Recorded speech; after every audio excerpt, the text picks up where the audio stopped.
অনেকের চোখে তিনি সর্বকালের সেরা ফুটবলার। বিশ্বকাপ জয়ী অধিনায়ক, রেকর্ড ৮ বারের ব্যালন ডি'র জয়ী লিওনেল মেসির জন্য পাওয়ার আর কিছুই বাকি নেই, এমনটা ভাবা স্বাভাবিক। কিন্তু আর্জেন্টাইন তারকা নিজেই বলেছেন তার করার এখনও অনেক কিছুই বাকি। মায়ামির এক ব্যবসায়িক সম্মেলনে বুধবার ৫ নভেম্বর মেসি বলেন, একসময় নিশ্চয়ই আমার ফুটবল জীবনের অর্জনগুলো ফিরে দেখব, কিন্তু এখন সে সময় নয়। এখন আমার সময় খেলা উপভোগ করার। ইন্টার মায়ামির সঙ্গে ২০২৮ সাল পর্যন্ত নতুন চুক্তি করেছেন মেসি, তাই অন্তত তখন পর্যন্ত অবসরের কোনো পরিকল্পনা নেই তার। অনুষ্ঠানে মায়ামির মেয়র ফ্রান্সিস সুয়ারেস মেসির হাতে শহরের প্রতীকী চাবি তুলে দেন। উপস্থিত দর্শকরা দাঁড়িয়ে করতালি দেন ফুটবল মহাতারকাকে।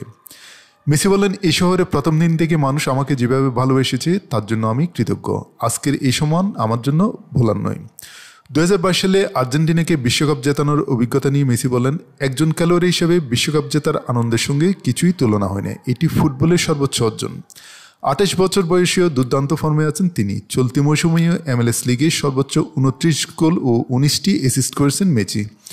প্লে অফে এখনও শিরোপা লড়াই আছেন তার দল ইন্টার মায়ামি। তবে ফুটবলের পরের জীবনের দিকেও ধীরে ধীরে মন দিচ্ছেন মেসি। তিনি বলেন, একসময় সবকিছুই শেষ হয়, আমি নতুন কিছু শিখতে চাই, নতুন এক জগতে প্রবেশ করতে চাই।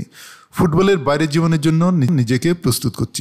ইন্টার মায়ামি সেদিনে জানায় তাদের নতুন স্টেডিয়াম নির্মাণের কাজ শেষ পর্যায়ে। মেসি বলেন, নতুন স্টেডিয়ামে খেলার অপেক্ষার আর তর সইছে না।